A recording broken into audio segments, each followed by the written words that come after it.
K-Channel News with Comedy Affairs. Panig sa katotohanan, panig sa pagsulong ng kalokohan.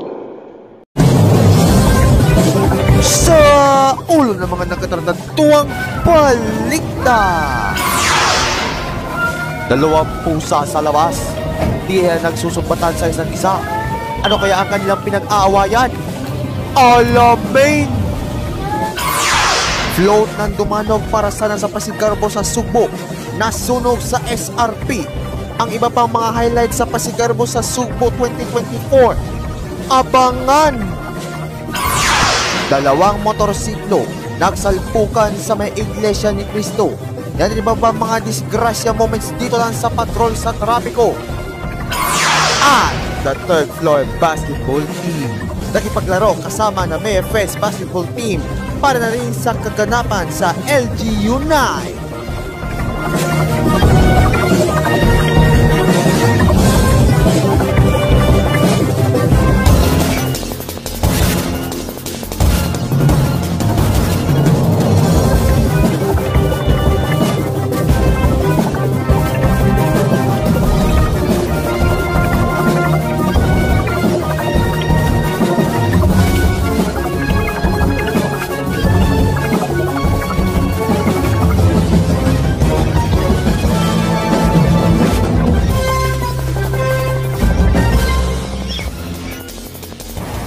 Dalawang pusa sa labas, tila nagsusumbatan sa isa't isa. Ano kaya ang mga dahilan kung bakit sila nagsusumbatan o kung ano ang kanilang pinag-aawayan? Magandang umaga, tanghali, hapon, gabi, magdamag sa inyong lahat. Sa ngayon, ito pwede sa Kaposto rin si Suzuler. At narito na ulit ang mga nakatarantado mga balita. Ngayon, kay 14 na September, taong 2024. Well, according naman sa ating source, ang sabi daw ay hinaawayan daw nila ay dahil lang sa isang babae. Ayon sa ating translator, na ang lalaki sa kaliwa ay kinukompranta ang lalaking pusa sa kanan na kung nasa din umano kung bakit nakasama ito ang kanyang girlfriend. Na kung naman sa kanan ay pinsan lang niya pala ang babae. Hindi pa tiyak sa ngayon kung nagkasundo na ba sila o hindi.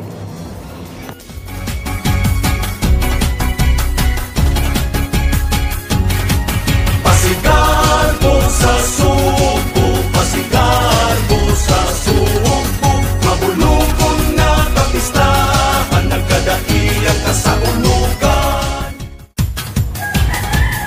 Punta naman tayo sa official results sa Pasigarbo sa Sugbo 2024 sa Ritual Showdown na naganap doon sa Abellana last August 26. Nangunguha na dyan ang City of Nagas Daguita Festival. Ikalawa naman ang Mindanilla na kung saan ay Kabanhawan Festival. Nasa Lapu-Lapu Festival naman ang nasa third place sa Lapu-Lapu Cities Garbo sa Lapu-Lapu Festival. Once again, fourth place naman ang Carcar Cities Cabcaban Festival. Fifth place sa Madre Deos Isda Festival. Nasa 6th place ang Mandawi Cities Panagtanpo Festival. Nasa 7th place ang Bourbon Tuba Festival. 8th place sa San Fernando Sikuy Festival. 9th place sa Liloan sa Rosquillos Festival. O at tayo sila sa Toledo Cities Hinulawan Festival. 10th place naman sa Argao ng La Torta Festival. 11th place sa Mualboal sa Cagasangan Festival. 12th place sa Consolacion Sarok Festival. 13th place sa Tudelas Katungan Festival. At tayo sila sa Alegria na Ke Alegre Festival. 14th place naman ang Badjan sa Palig Festival. At ang 15th place ay tayo ulit sa Tuboran Tubod Festival at Sibungas Bonga Festival. Sa third dancing competition, nangunguna ang Karkar sa Cabcaban Festival. Ikalawa ang Liluan ng Rosquillas Festival. Nasa third place naman ang Barili sa Panubod Festival.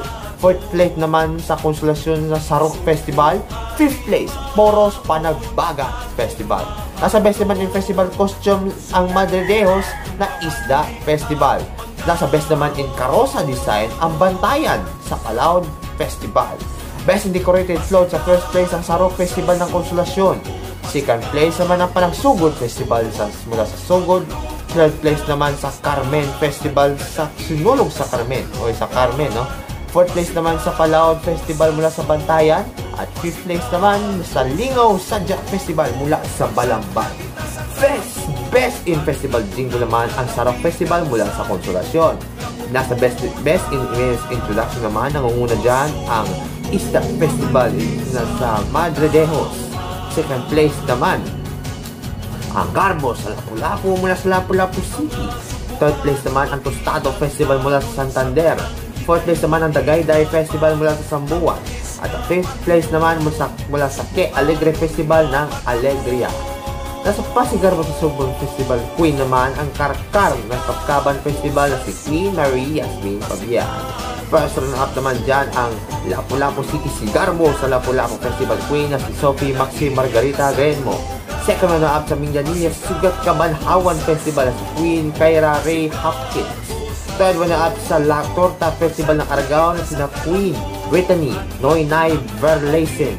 Fourth runner-up naman sa Rostillos Festival mula sa Liloan na si Queen Katare Samblante. Miss Photogenic naman ang Panagbagat Festival mula sa Corona si Queen Mary Love Lopez.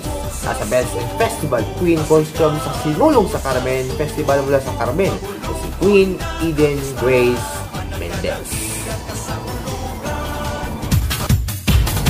Kasabay naman sa Pasigarbo sa Sugbo, may mga pagsubok na dinaanan ng mga contingents. Katulad na lang sa Bisnok Festival mula sa bayan ng Dumanhog na kung sa diin ay nasunog ang kanilang float sa SRP. Papunta na sana ito sa Cebu City para ilahok ang float sa Pasigarbo sa Sugbo Parade. Na ito ang balita mula sa Balita sa Sugbo.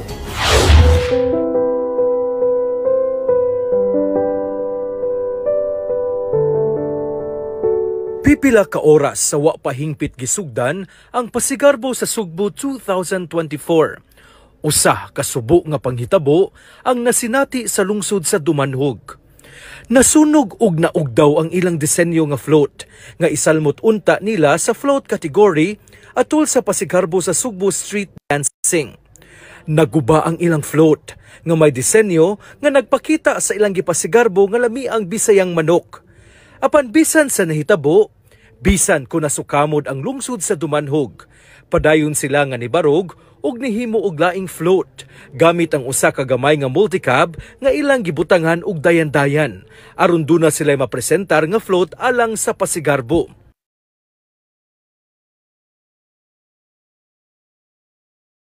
Atol sa awarding ceremony, usa ka sorpresa ang gihimo ni Governor Gwen Garcia alang sa lungsod sa Dumanhog. Gipasidunggan ni Governor Gwen ang Dumanhog tungod sa ilang resilience o ang pagbarog human nakasinati sa dakong problema.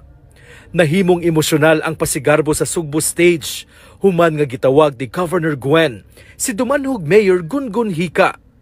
Gitunol ni Governor Gwen ang usa ka plaque of appreciation ni Mayor Gungun sa padayon nga pagpakita sa kaisog ug kalig-on taliwa sa problema. Nihatag sab si Governor Gwen og 200,000 pesos nga financial assistance ug usa ka buwan nga sweldo sa gobernador aron makatabang sa lungsod sa Dumanhog.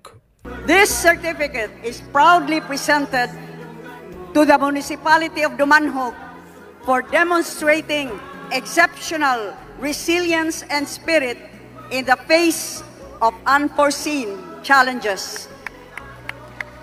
Kini nga mga panghitabo, usa lang ni katimaan nga ang Sugbuanon lig-on. Daling makabarog, bisan kung gitukmod na paubos sa kinabuhi. Daling makahimo og solusyon taliwa sa problema. Susama sa Sugbo nga nagpabiling lig-on ug nagpabiling numero 1 kini tungod sa liderato ni Governor Gwen Garcia.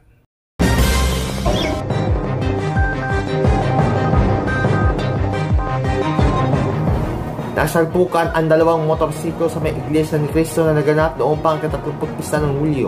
Kahit expired na, ibabalita pa rin namin. Narito ang iba pang mga aksidente sa report na ito. Dalawang motorsiklo ang nagkasalpukan sa may Iglesia ni Cristo. Pauwi na sana ang driver ng TMX vehicle na ito. Ngunit baliko na sana ito sa isang maliit na eskinita ay bumangga ito sa kasunod na Honda XRM na motorcycle.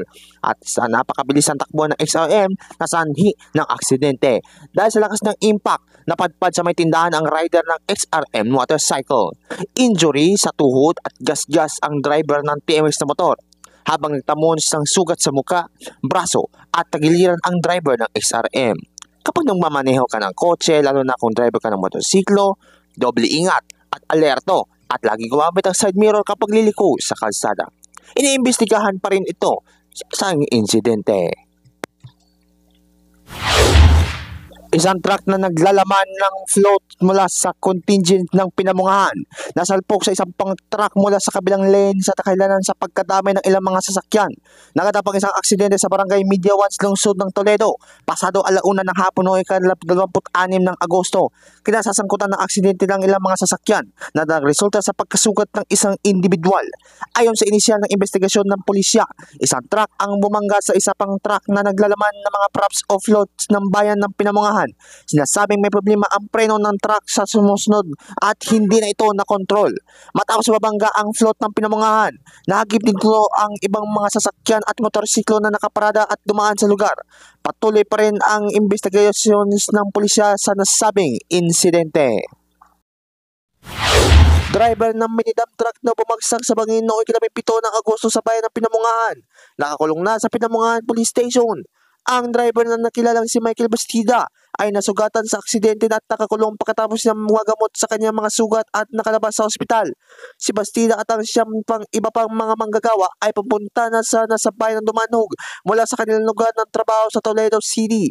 Nang sabihin ng driver na nawalan siya ng kontrol sa truck habang tumatawid sa isang kurbadang bahagi sa kalsada pababa. Haharapin na Bastida ang kaso ng reckless imprudence resulting to homicide, multiple physical injuries, and damage to property. Renzi Soler, K-Channel News. Susunod! Mga technical na mga glitches sa Tuba Festival ng Bourbon sa Pasigarbo sa Sugbo. Parte lang pala rito ng kanilang performance. Ang mga audience na prank at third floor celebrity basketball team sasabak sa laro bilang parte na sa LGU 9. Yan ang iba pang mga balita sa pagbabalik lang yan ng CA Patrol.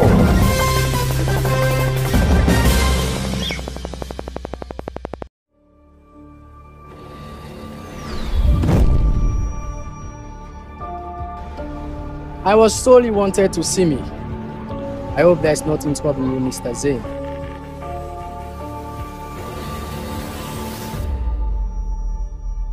There is so much we have discovered in this new world. And you guys are already making yourselves a home.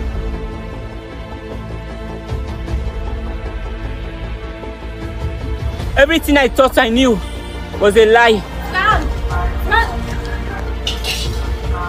I've been hearing rumors about the return of the Dark One. How is that possible? Bow to your king, and your death will be merciful. Never. I am dead. I am pain. I am dead in pain. Akim! I love Jarvis, and I always love her. You and your new team should be prepared, Michael. I just love the feeling of pain. Let's do this together. They're gonna send you back to the hell that you came for. I wish you and the guidance were, Michael.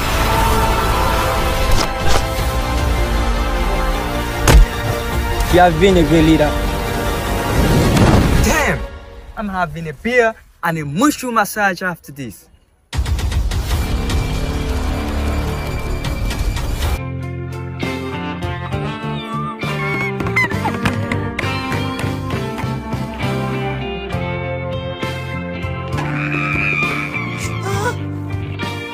Pag marupok sa cute, jahe mabuking. Kaya pagdating sa monoblock, bawal ang marupok. 200 kilos ang seat load capacity at may ISO Level 5 and BPS certification. Kaya matibay. Dahil sa Uratex monoblock, bawal ang marupok.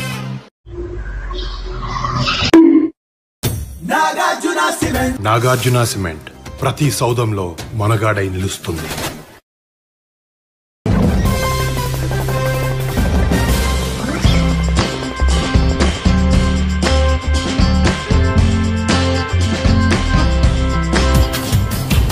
na prank ang mga manonood sa performance sa Tuba Festival mula sa Bayan ng Mormon sa Pasigarbo sa Subo.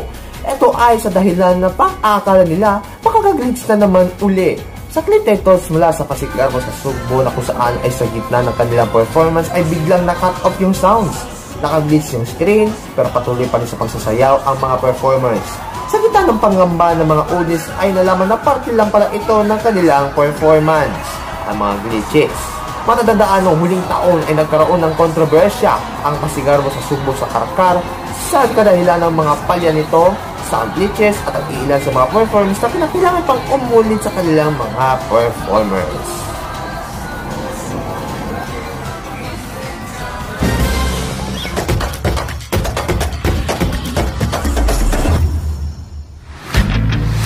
Pasabog naman ang ganap sa LGU Night kung saan ang twist ito ay maglalaro ang the third floor celebrity basketball team sa pamumunuan ng kanilang team captain na si Gerald Anderson. Ang buong ganap sa aking pagtutok. Hindi pa man nagsisimula ng programa pero dumagsa na ang mga tao sa Alcantara Civic Center sa kadahilanan na may magaganap sa LGU Night, the basketball event. You with a twist ay pupunta ang kanilang isa sa mga artista nga si Gerald Anderson. Sa sobrang haba ng linya sa entrance sa Civic Center ay napadpad na sa likod ng Civic Center ang linya. Pagpasok natin sa Civic Center ay napakakunti pa ng mga tao at marami pang mga bakante na upuan sa kadahilanan na inuuna nila ang mga may ticket na paupuin saka na doon sa mga naghihintay na naglilinya sa labas. Makalipas ng kalahating minuto ay pinapayagan na pumasok sa Civic Center ang mga pumipila sa labas para na rin ay makapanood na rin nila ang paborito nilang artista. Sa pagsisimula na ng event ay pinatayan ng mga ilaw upang ito ay maging intense ang dating. At pagkatapos na hindi isa-isa nang kinikilala ang partido mula sa team ni Mayor Fritz, mga konsehalis at iba pang mga players mula dito sa Alcantara. Pagdating naman sa kanilang opponent ay doon na naghiyawan ang mga tao dahil nga sa isa-isa nilang pagpasok mula sa third floor celebrity basketball team. At syempre, wala pang mas hihiyaw dyan sa mga tao pagpasok ng kanilang team captain na si Gerald Anderson, ang kanilang pinakahihintay sa lahat.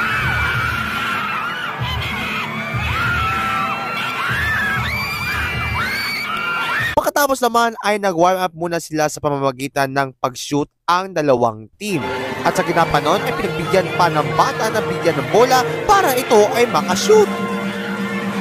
Lang siya namang pinatuwa ng mga audience. Sa pagsisimula pa lang ng laro, todo hataw na ang Mayor Fritz team dahil sa iilang mga 2-point shots nito. In fact, nakahiyaw pa lang nga ng mga audience sa pag-shoot ni Mayor Fritz.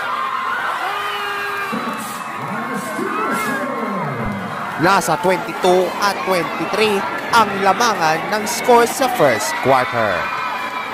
Sa second quarter, bumato naman at naka-freestyle si Ladskar, isa sa mga membro ng the third floor basketball team. Pero nagpakawalaan ng 3-point shot mula sa Mayor Fritz basketball team, hindi lang isa, kundi 2 beses.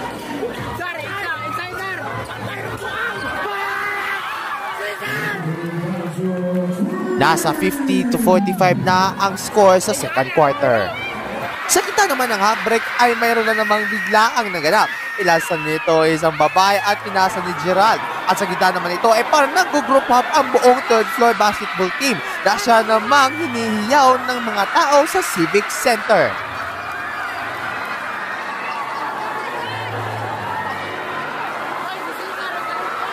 Tila dream come true ito para sa babae na inansa ni Gerald Anderson. #Sana all.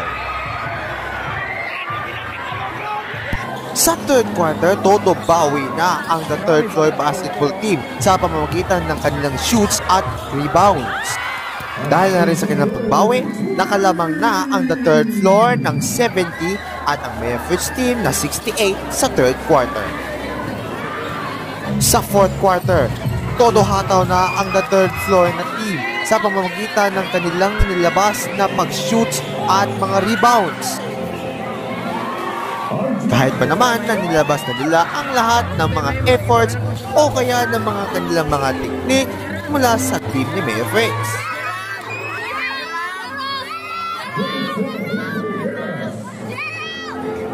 Sa gitna pa nito ay muntikan lang na-outbalance si Gerald at mabuti na lang ay nakuputan pa ito ng kanilang mga kasama.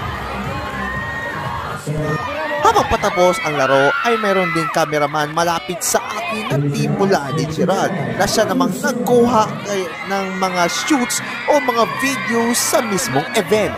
In fact, habang nagsushoot siya ay umupo siya sa tabi ko pa mismo.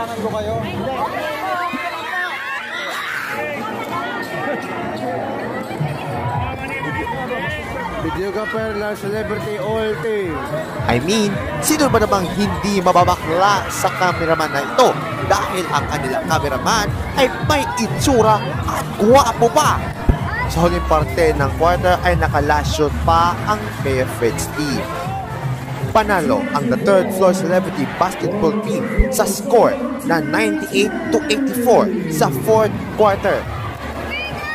Sa pagkatapos ng laro ay marami namang mga tao na nagdagsa at naghihintay sa likod ng Civic Center dahil dyan dadaan ang mga team sa the third floor. Maya-maya, lumabas na si Gerald Anderson at ilan sa mga team para pumunta sa kabilang building na nandoon ang kapilang opponent team, mga opisyalis at mga bisita para sa catering. Kitang-kita nyo naman kung paano dinagsa ang mga fans nito sa kanila para makapag-picture o kaya makapag-meet and greet na rin sa kanila.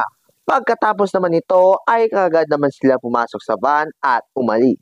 Meron namang ilan dito sa kanilang mga team ay nakasabit sa kanilang mga fans o pa makapag-picture. Puti na lang may isa sa mga idol na ninotice ako. Sa mga nakilala kung sino ito, please comment lang below. Si Edison De Dios naman, isa sa mga member ng third floor basketball team ang pinakahuling na nasa labas.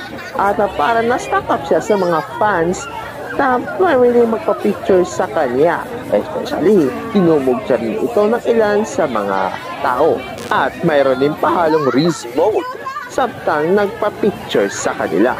According to Gerald Anderson sa event, babalik daw siya dito sa susunod na taon, ngunit tuwisa kasama nito ang kanilang team. Hindi ito ang unang lugar na pinuntahan ng the third floor basketball team na ang team ni Gerald Anderson. Noong nakaraang araw ay pumunta sila doon sa Northern Cebu na ang Mandawi City kung saan ay lumabad sila doon laban sa Northern Wizards. Ika nga ni Gerald Anderson, babalik sila dito sa susunod na taon. Renzi Soler, K-Channel News. At dyan natatapos ang ilan sa mga nagtatandong mga balita ngayong kadaming 4 ng September 2024. Maraming salamat sa panonood at sana mag-enjoy kayo. At kung nag-enjoy kayo, make sure na mag-like, comment at mag-subscribe. Hit ang notification bell sa gano'n masunod pa ng mga komedya ng mga nakatandong mga balita. At take note, 102 days na lang, Pasko na. At dyan natatapos sa mga nakatandong mga balita at magandang araw gabi sa inyong lahat.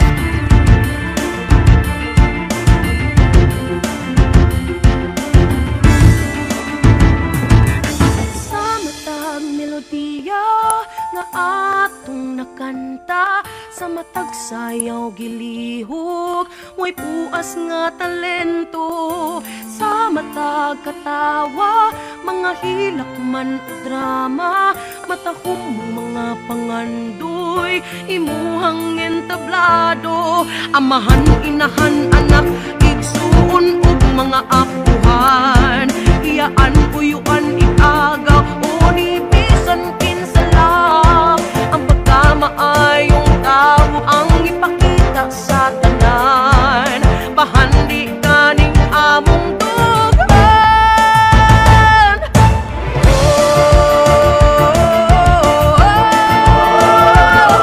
Pahandi ka, pahandi ka.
sa igong kusog nga makapadayon sa bisan unsang hagit sa panahon.